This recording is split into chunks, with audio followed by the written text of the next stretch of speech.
Alright guys, so we've got another super exciting video, and by exciting I mean I'm gonna go look at another car with this prospect of buying it. Now, if I've uploaded this video, and as you've seen by the thumbnail and title, I obviously went through with buying it, but right now I'm actually loading up tools and stuff and a couple little testing things so I can actually go check out the car before I buy it. The last one I picked up on the channel is this IROC Z. You were probably along for the ride when I picked up the Trans Am and working on it for the last couple of years. It's looking like I'm going to end up turboing this car. But what I found online is another case of an undersold or undervalued or under-advertised car. I guess however you'd want to refer it. The last few times I bought cars to buy and sell usually, or you might want to refer to it as flipping it, the ad was really bad, the pictures are bad, the car wasn't advertised as what it was, and whatever else it may be. This is a really good example of that because it's advertised as an 87 Pontiac Trans Am. But if you have a discerning eye, you'll notice that it's probably a GTA. After doing a little bit of back and forth with the owner, it turns out that it actually is a GTA. It's advertised as a 5-liter, but if you look at the options on the carbon copy of the window sticker, it's actually a 350 or 5.7 liter car. It's got 4-wheel disc brakes. It's black interior, it looks nice. It apparently, just the clear coat is faded. Now, the people that I'm dealing with are super nice. It sounds like they're moving and they don't have a place to put it where they're moving. They tried to sell it a while ago and they recently reduced the price, but knowing what I know about it, I feel that they've undervalued the car by quite a few $1,000s if I had to guess. So I grabbed some cash, I locked in the time to go look at it today, so I'm gonna hop in the truck real quick with my buddy and we're gonna go check it out. But first things first, we gotta make a little bit of money to pay for this stuff, so here's some quick advertising.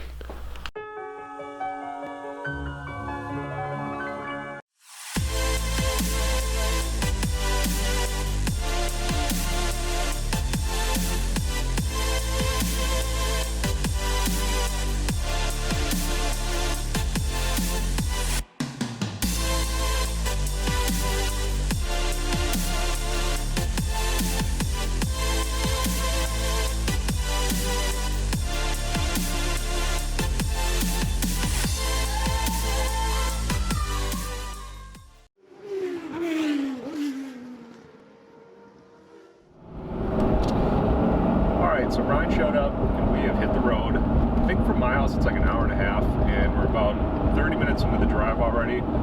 So we'll do a little bit of a driving montage and we'll see you guys at the car whether or not we pick it up. We'll see you guys in a little bit.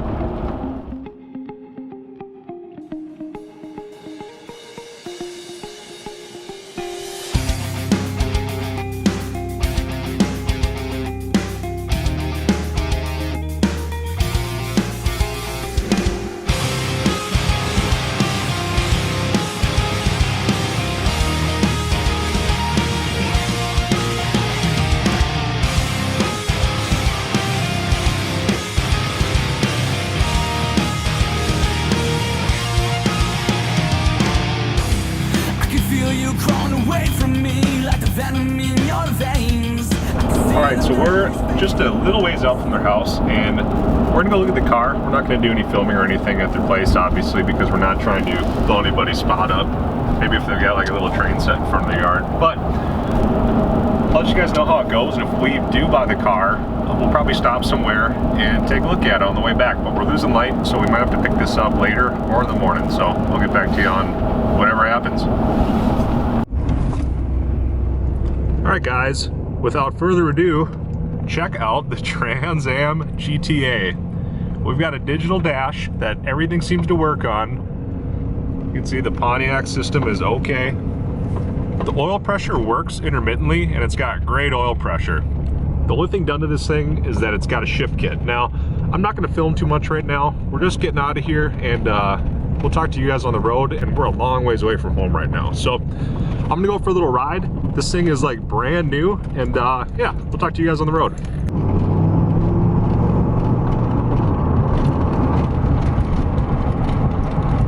He's got some rattles, that's for sure, but it's stuff like this. I'll be able to tighten this stuff up and we're gonna have a nice car here. Overall, what it does need is a paint job. That's what I'm gonna say is the biggest downside to it. But what we have here is a loaded 87 Trans Am GTA. This is a 350 car.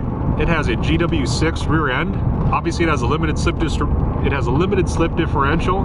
It has J65 four-wheel disc brakes. It has all the power options. The power doors work, power windows work, power locks work. I mean, just everything works on this thing. The radio is all good. The first downside I've noticed is that the radio's power antenna motor is probably stripped, but that's really the one common problem with this. We've got good door hinges. I mean, just everything's good about it. So I'll hop out real quick and give you guys a quick view of it. I can feel you crawling away from me like the venom in your veins. I can see the memories fading like a storm after the rain. Lightly by the shadow, whispering your name. You cave into the darkness, this life that you betrayed. Breathing life through distorted eyes.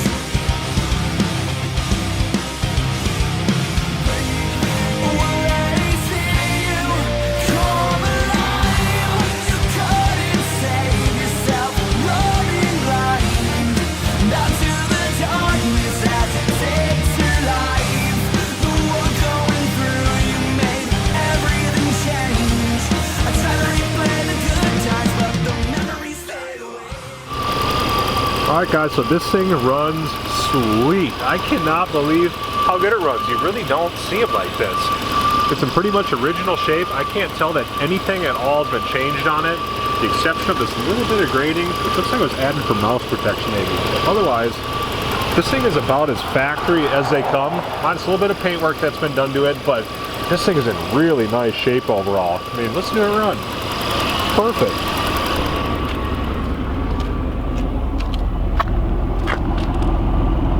Factory exhaust, quiet. It's a 350 car, but honestly, this thing is sort of quick for what these things are. Most of them are dog slow. Like most, it does have a damaged fiberglass rear spoiler, or the urethane is all shrunk and it's damaged. This is not something that I believe is repairable, so a lot of people actually swap these. But the car is straight, the hatch works, power windows work, the door pins are good, the door locks are good. I mean, overall, this is about as nice as you can get them. And I won't tell you what I paid for it, but it is way, way, way under 10 grand. So, let me ask you guys, just looking at what you see now, knowing what you know, rear end doesn't leak, tranny doesn't leak, engine doesn't leak, nothing leaks. It's just a straight driving, good car. What would you have paid for it? Drop a comment down below. Anyways, we're starting to lose light here, and we're gonna go get some dinner. We'll see you guys back at the house. Alright, so the blower motor does make a little bit of noise, and I think there might be a mouse living in there, but we'll see what this 350 powered car has got. This is the car everybody wants, after all.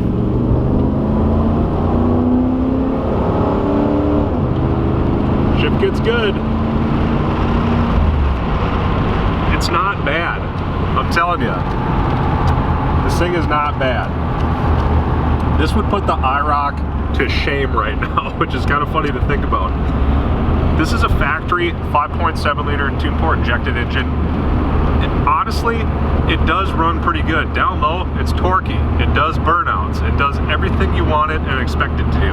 It's not going to win you quarter mile or stoplight races for the most part, especially these days. But to me, this car does live up to being the perfect Firebird of this vintage. I mean, just look at it. So obviously, I'm pretty fired up over this right now. I thought I got a pretty good deal on it, especially with today's market. These cars are selling in the mid-teens. If you know anything about a loaded 350 GTA of this vintage in bright red, the black interior, this is a very desirable car. They had a bunch of people calling to come and look at it, which I believe. And honestly, the car's not perfect. On video, it'll probably look a little bit nicer than it is in reality, but all the problems on the car are cosmetic, and none of them are rot. So I've got some cracked door sills on that side. It's cracked here, a little bit farther back too. The dash pad is mint, other than I think missing a vent on the other side. But otherwise, all the big things, or the big check boxes, are all checked. This thing really adds up to being one car that a guy should buy and keep, if I had to say. If you want to see something that's a little ahead of its time, check out this system check. Right now it's saying, hopefully there's no glare, it's saying Pontiac OK. You hit it, it does a full door, system, and fluid check. and it'll let you know if something's screwed up. It even changes a little light indication on the car. That's pretty cool. I didn't know that they did that. Looks like our digital odometer's all cleared up and we're just under 73,000 miles. And we are motoring home. So, I know I just talked about turboing the Camaro, which I'm still intending on going through and doing. I didn't plan on buying a third car, which is, you know, what I'm coincidentally doing right now, a couple days after selling the Corvette. But this was one that I saw pop up last night, and I just couldn't pass it up. This is something that everybody out there that loves third gens is looking for. It's the needle in the haystack, and I really think I found one.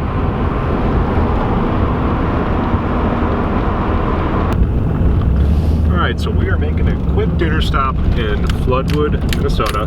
We're stopping somewhere called the Mainline Station, and this is somewhere I haven't been yet, but my buddy here has been many times, so we're gonna park right out front, I guess, and get some dinner before we head home.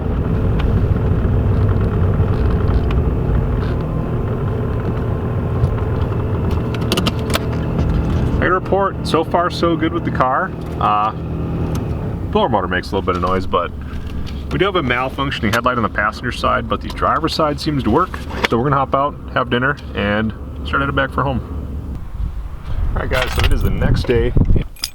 So what we're gonna do is go put some miles on the car, take a little bit more video of it, and more importantly, find out if it's gonna start. How about that? Wow, that thing started right up. You know, when you're dealing with a well-maintained, stockish, like a low mileage original vehicle like this, they actually are pretty good cars, if I'm being completely honest. Now, this was called, I didn't do any starting or anything before, this just sat all night, so that's pretty cool that it fired right up like that. Honestly, I could see taking this car on a road trip or something like that. It seems to be in nice enough shape and comfy enough, and it's stock, so it's quiet, and you know, you could really drive this thing anywhere, in my opinion. Digital dash is a little bit temperamental. These two little LEDs haven't came up yet. I think when this one warms up, it actually starts to show up, but otherwise, power windows all work great. We're pretty much good to go, so we'll see you guys on the road. All right guys, we're rolling in the Trans Am. Now hopefully it's not too bouncy for you, or little vibrations and stuff shouldn't be that bad, but I'm gonna keep the windows up so we can talk a little bit. So I've probably put a couple hundred miles on this car already over the last day or so, just cruising around and especially on the road back. And honestly, this thing drives like a brand new car. This is one of the nicest third gens I've ever owned, almost bar none. I had another 87 Trans Am GTA, coincidentally, but that was a 5.0 5-speed car. It'd be pretty contentious back and forth if a 5-liter with a manual transmission is preferred, or the 350 with an automatic. It kind of depends on the person you're asking, I would say. I mean, on a smooth road, this car drives like any vehicle out there. It's actually a really nice, comfortable ride. Looking at the RPO codes, I was pleased to see that there's also the WS6 suspension handling option on it. So this is actually a WS6 car too, just like the last Formula was that I had. When people were buying GTA cars back in the day, they were buying a pretty loaded, top-of-the-line car. They gotta remember, in 1987, this car was $14,000 or just under. There's about $5,000 in options on this, so they added almost half of the price of the car in options, bringing it to right around $20,000 total. What's really cool is that this car did come with the original window sticker, all of the owner's manuals and everything. The only downside that I found so far is there's really no documentation to the car beyond that. And what we're also missing is paint on the driver's side of the car. For whatever reason, it must have been parked somewhere bad for a long time, and it just sunbaked the whole driver's side of the car, but it's dry, and it's got excellent bones for what I would say is a car I'm probably going to do a paint job on. Or what I should say is have a paint job done on. I'm probably not going to be the one to do it because I want it to turn out really nice and make this car an excellent example of a GTA. Over the last few years, cars like this and others have become super collectible, almost to the point where it's hard to buy them, and they're starting to get really well picked over, so you have to keep your eye out for ads that aren't quite written out how they should be. You know, this car was listed as a regular Trans Am with a 5-liter engine, but if you have a discerning eye, I noticed in the ad that there was GTA badging all over it. You know, on the dash it looked like there was a GTA badge. On the front fenders, the GTA badges were there. That was enough to get me to ask questions about it. What's even funnier is I happen to know that before going and looking at the car because I was forwarded that window sticker and it showed all of the optional equipment. So it was there in black and white. The VIN matched. The VIN matches on the hood, on the trunk lid, and everywhere else. So this is about as legit of a find as a car can get.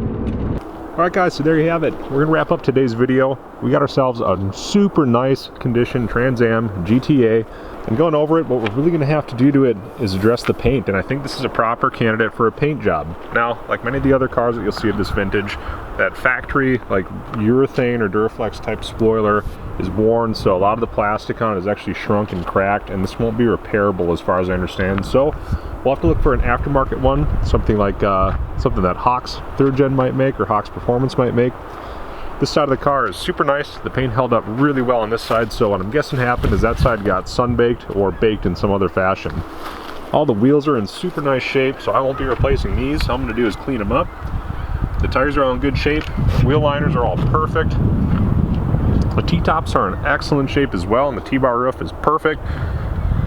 So overall, I think I can call this a super big win.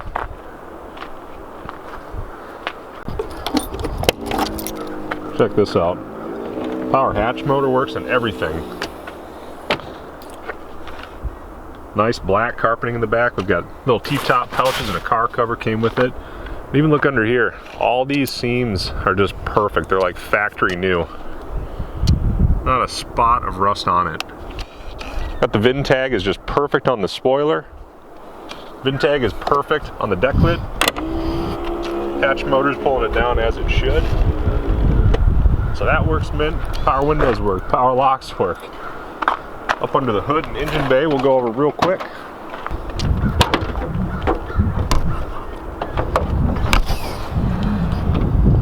There you have it. No hood support rod or anything like comes standard on most used 3rd gens. And what we have here is a beautiful DPI engine. This is an L98. Everything is in great shape on it. Coolant reservoir is in good shape too. It's not all fogged out and cracked. Wash reservoir is all clean and everything. You can eat off of this thing other than the hell of a mouse nest that I've got going on under here. So I really got to clean that up. And I wonder if mice got inside of the car somewhere too, because it smells a little bit mousy in there, but 90% of my smell is probably coming from here. Looking up under the hood, it's all clean. No rust, no rot, no anything. Matching VIN number. So we've got some original panels on the front and back that I can verify. It all matches the window sticker, it matches the title, it just matches everything. It's just a nice straight car. If you guys are curious, one way you can tell if it's a factory 350 or a 305 car, if you look at the 8th digit of your VIN, and it's an 8 like mine, how it says 218 there, 8 means it's a 5.7 liter. Came with a 350 from the factory. So everything adds up. This should be an L98. It's never been swapped, and as far as I can tell, this thing's hardly ever been apart. I mean, you don't see them like this. Engine, we're talking factory radiator hoses, just everything. Talk about a needle in a haystack. So, I hope you guys liked today's video. If you did, give it a big thumbs up. If you want to see more, drop a comment down below and let me know what I should do with this thing. I'm probably going to end up doing a paint job on it, but if you have other ideas, I'd be happy to hear them. But until the next video, I'm going to start this thing up and head home.